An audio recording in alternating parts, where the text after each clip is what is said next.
Hi, my name is Mark Liebman. I'm a retired Navy captain, a naval aviator, and a helicopter pilot.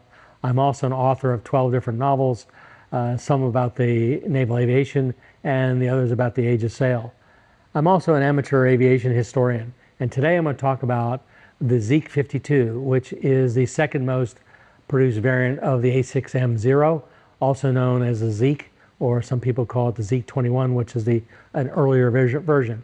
And the reason I use this against the world, because what I've done is I'm going to base this presentation on two comparative tests flown by the United States Army Air Force and the United States Navy.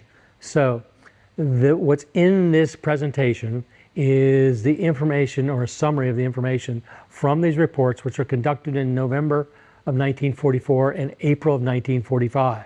So World War II was still going on. In November of 44, it was before the Battle of the Bulge. The European War still had about 6 months to go, and the war in the Pacific would still go for another 8 months, 9 months, until August of 1945. So the reason that they did these things is because they wanted to evaluate the latest generation of airplane that we acquired against the current fleet of fighters flown by the Air Force and by the Navy.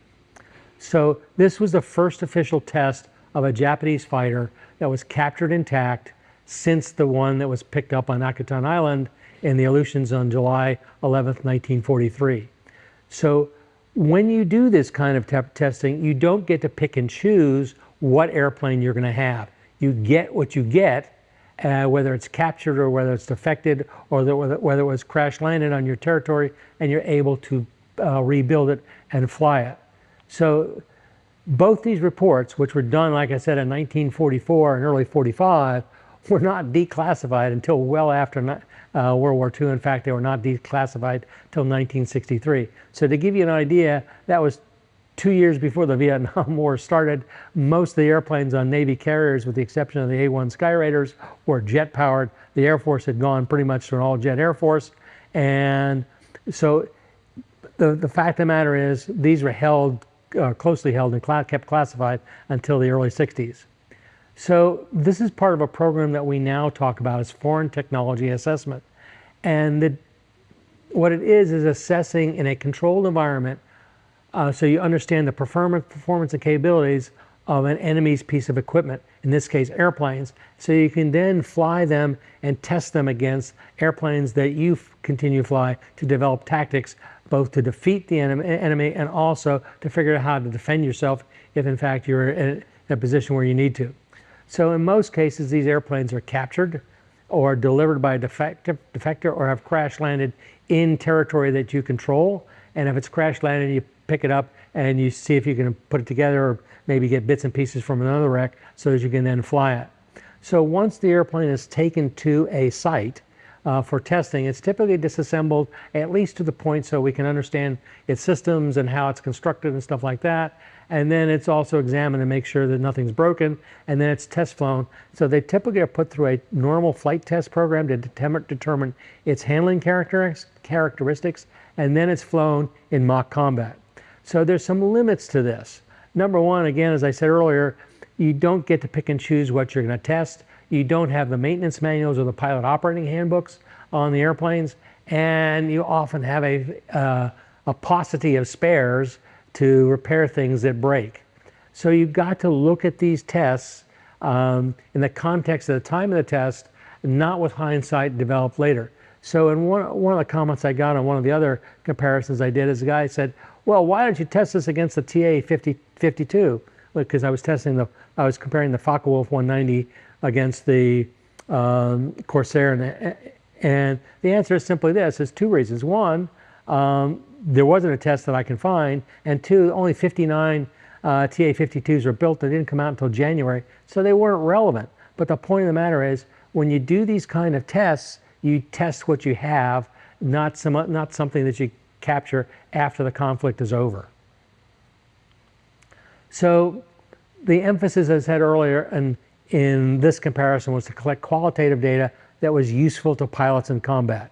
So On the island of Saipan in April 1944, the United States Marine Corps and captured 12 virtually intact A6M 52s that were virtually brand new. They all had less than 100 hours on them. The planes were put on an escort carrier, it's a CVE, taken to San Diego, they were inspected, and then they were flown cross country to Patuxent River, Maryland, where the testing took place. The Air Force did its testing down at Eglin Air Force Base, but the initial tests were done at Pax River, and this test data was not only shared with the Royal Air Force, but also the Royal Navy. Now, the Air Force shared its results because the Royal Air Force was flying airplanes of the same type or similar types that the U.S. Army Air Force was flying, and the Royal Navy was also flying U.S. Navy aircraft. So let's look at the war in the Pacific in 1944, November 1944, when this test was conducted. So you can look at this chart, and this is the actual track of the invasions and the campaigns. So the white numbers in here are the battles that have actually happened. So when the test is completed in November of 44, we've retaken Guam, we've retaken Saipan, but we have not invaded the Philippines yet. So the battles of the Philippines, the Battle of Iwo Jima, the Battle of Okinawa, and the prospective invasion of Japan was still well into the future. So what's a Zeke 52?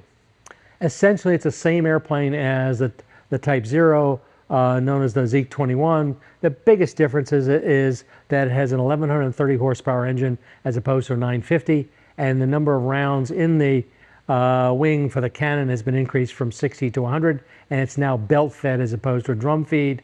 It has a slightly thicker wing skin to reduce flutter, but the modifications did not include servo tabs to reduce control pressures and speeds above 250 miles an hour. I'll talk much more about that in a second. And the second thing is the Zeke 52 is the second most produced model of the A6M of all the others. The one produced more of, which is Zeke 21. But here you can see the three different models, actually four different models, the basic one, the A, B, and the C, and how many of them they made. So if you were in the Pacific flying combat from a Navy carrier or off a land base at an Air Force fighter, the chances are you would come across a Zeke 52. So these are some photos taken during the tests of the Zeke 52 that we actually captured. Where they're located doesn't say, but the photos came out of a publication called the Naval Encyclopedia, so I'm going to assume they're taken in and around Patuxent River. So let's talk a little bit about the airplanes and some key metrics. So a lot of people think that wing loading and power to weight ratios determine the performance of the airplane. Well, that may be true, but not always accurate. So what I did here is lay out what I think are some of the key metrics. Number one, the power to weight ratio. And you can see that the Zeke has the best power to weight ratio. You can see it has the best wing loading, or the lowest wing loading, which theoretically would make it the most maneuverable airplane, and also might make it the fastest. But when you actually, during the testing, when they use the Zeke as the baseline, and you can see with the exception of the Wildcat, the US fighters are all significantly faster.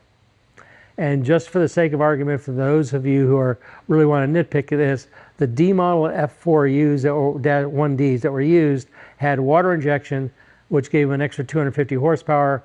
They had provisions for 2 fuel tanks and 8 permanent racks for rails for air-to-ground rockets and a blown canopy. All of this increased the basic weight of the airplane as well as increasing drag. So I just want to point that out. So these were not the slickest F4Us in the fleet.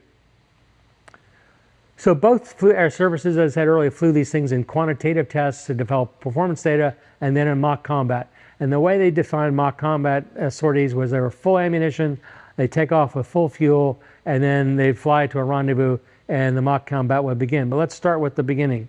So they flew these airplanes at altitudes from 2,000 to 30,000 feet in those increments, although the Air Force, and this is what's also interesting, is the Air Force reported out results in a totally different manner than the Navy did, and you'll see that later when I get to the different results.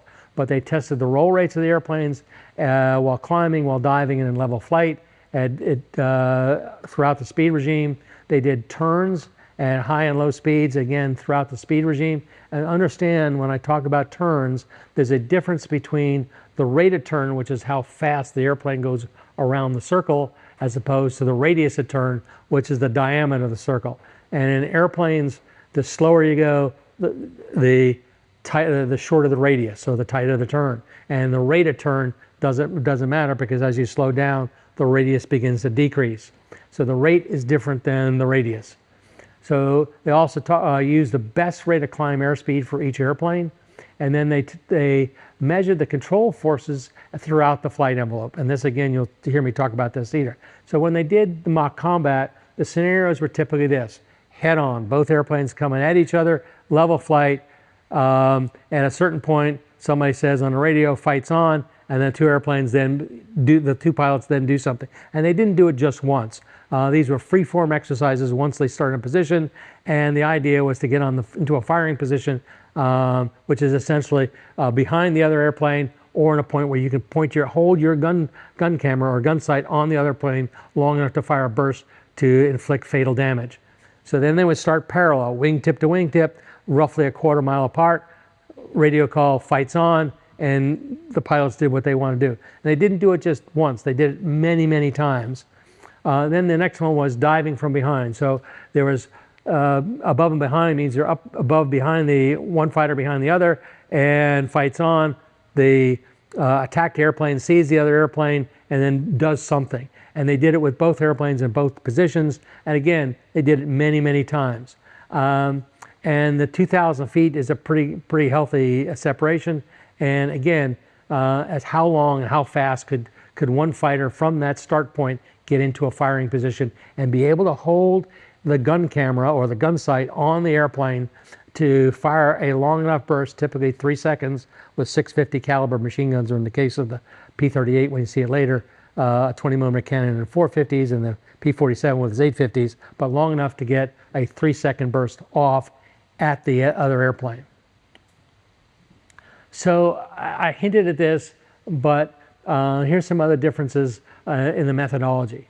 So the Navy reported all the airspeeds in knots, but there are a few references to miles an hour. The Air Force, or the Army Air Force, reported everything in indicated airspeed in miles an hour. So I just converted the indicated airspeed to knots. The Navy referred to as knots true airspeed, which is different, but without knowing the atmospherics, it's difficult to convert indicated airspeed to true airspeed unless you have all the details of the atmospherics.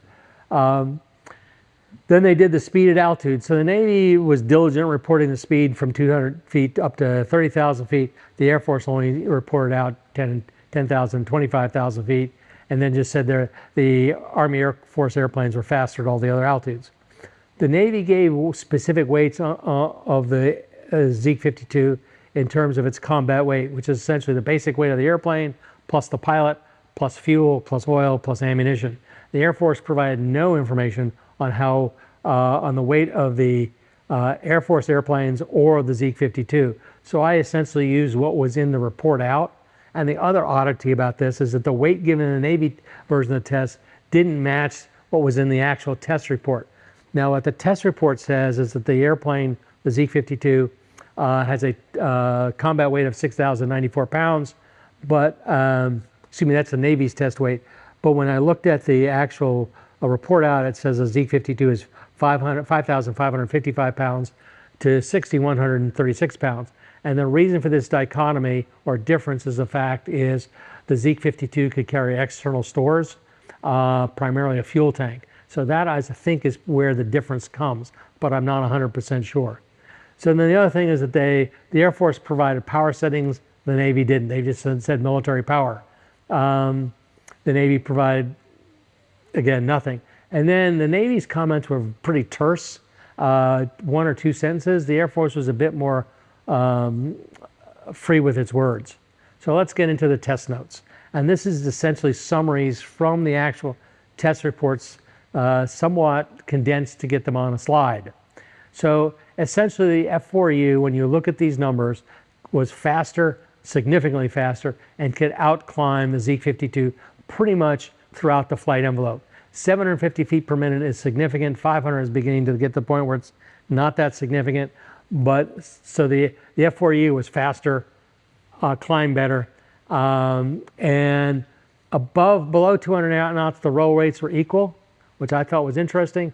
Above 200 knots, the Zeke, stick forces in the Zeke prevented the pilot from being able to roll the airplane quickly. In fact, above 200 knots, the Air Force uses 250 miles an hour. The control forces in the Zeke stiffen noticeably, and the reason for this, it does not have what's known as servo tabs on all the control surfaces. These are little tabs that when you move the stick in one direction, the one on, let's say you move the stick to the right, so the left aileron tab will go down to give more oomph to, let's say, lift to the aileron, and the right aileron will go up to take away some of the lifts, forcing the wing down to give you a better roll rate. And the same thing with the controls in the back end of the airplane. The elevator has a tab so that when you push forward to get the airplane to nose forward, the tab goes down to again give you more lift at the back to dump the nose down, or when you raise the nose, it does the exact opposite to destroy lift, so the nose goes up. And the same thing with the rudder. It works so to give you more or less effect depending on what direction you're moving the controls. So the Zeke 52 does not have these things. So the faster you get, you have a lever in the cockpit. It's called a control stick. When you move it, that's as much leverage as you have to move the controls. So when the aerodynamic forces increase with speed, it's much more difficult to maneuver the airplane. The other thing that was common throughout the Navy things, and you'll see at the bottom of each one of these, is the fact that the visibility from the Zeke 52's cockpit was much better than any of the Navy fighters. And then the last thing to talk about turns, and this is pretty significant, is that in a level turn below 150 knots and 10,000 feet, the Zeke could get behind the Corsair in a level turning, a turning dogfight in 3.5 turns. Above 175 knots, the Zeke could stay with the Corsair could stay with the Zeke 52, and neither airplane could get an advantage. And again, you see these points about the stick forces in the Zeke 52.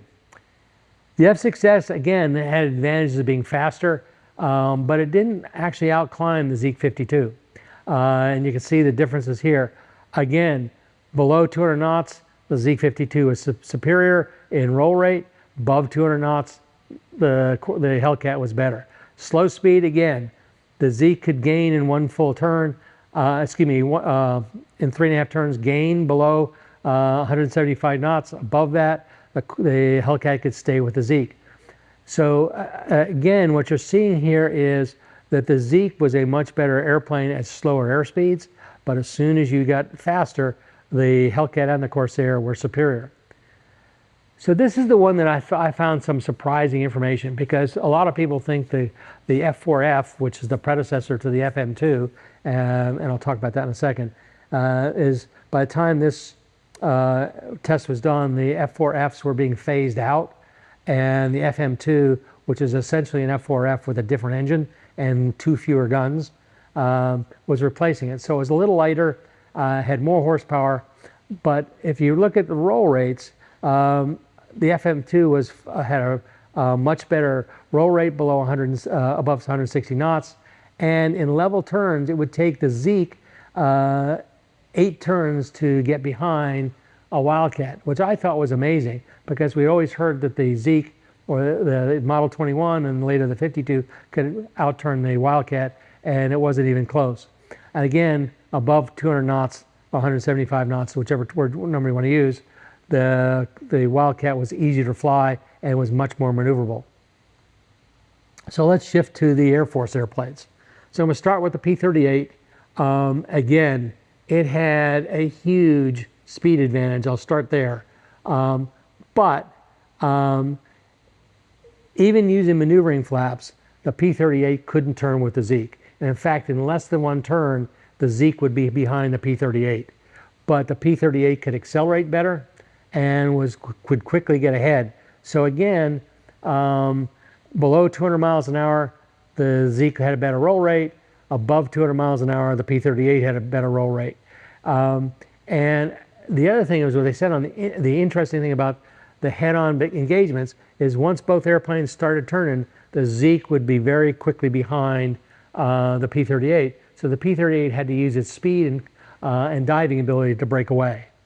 And attacks from above and behind, again, the P-38 could climb or dive away and then re-engage.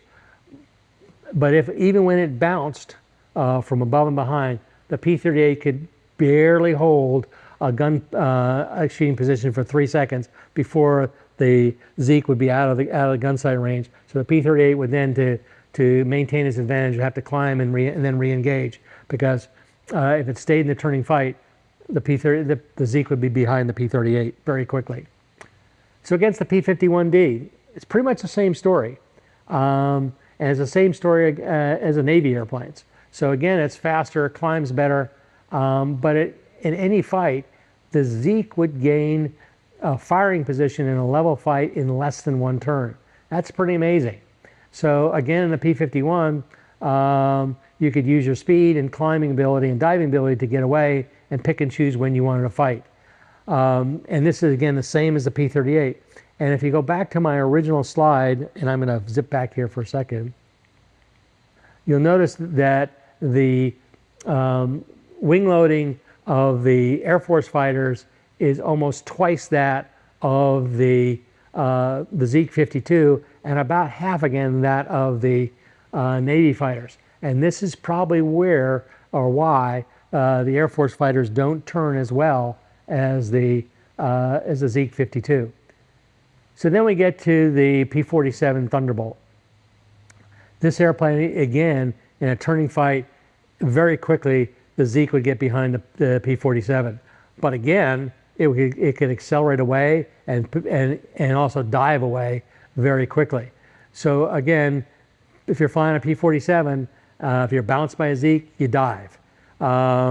If you're in a head-on fight, you shoot and then dive away and climb and re-engage. You do not try to turn with a Zeke, because even when you got to bounce the Zeke from behind, it says the test showed that they could only keep the Pipper on the Zeke for 2 seconds. Now, when you got 850s and if you're a good enough shot, that's typically enough, as you'll see in a few seconds, to shoot down a Zeke. But the point being is that if you got in bounce the Zeke, take a shot, dive away. If you because if you turned, the Zeke would very quickly get onto your tail. So the story is pretty much the same for all these things. Now, one of the things that the test reports talk about a lot is the vulnerability of the Zeke 52 to gunfire. It's pretty much the same as the Zero. There's no armor plate, there's no self-sealing tanks, and the construction is relatively light compared to the American airplanes. So what would happen is, if you hit one with a burst from the 50 caliber machine guns, whether it's 6 on the Corsair, Hellcat, and P-51, or the 4 from the FM2 Wildcat, or the combination cannon and 50 cals on the P-38, or the 8 from the P-47, the pilot of the Zeke 52 is going to have a bad day. Again, he's not protected, and the airplane's going to burn as soon as the tracer or incendiary rounds go into one of the fuel tanks. So to win a dogfight in any of the U.S. fighters, there's a significant number of do's, and they're pretty much the same for all the U.S. fighters. Don't try to turn with the Zeke 52 at slow speeds. If you're an Air Force fighter, it's below 250 miles an hour. If you're a Navy fighter, it's below 200 knots, or 175 to 200 knots. And also do not try to climb and go through a loop, because you're going to wind up getting looped inside of. And so the safest tactic, as you're going to see in the next slide, is pretty much what we developed throughout the war, which was I call the slash and dash. Now, get above, dive, shoot, dive away, climb up, and fight another day. So again, the instructions or recommendations given to the naval aviators was keep the fight above 220 knots, because not only you have the speed and climbing ability, and you'll be able to pick and choose when to get engaged, but the controls are beginning to stiffen up on the Zeke. In the P-38, it's essentially hit and run. Don't even try to turn. The same thing with the P-47 and the P-51. So don't turn with the Zeke. Use your speed and climbing ability to pick and choose when you're going to go at them. And if you get bounced, shove the nose down and get away. So that's the end of this. These are the 12 books that I currently have on the market. I want to thank you for viewing. If you have any comments, please make them, and have a great day.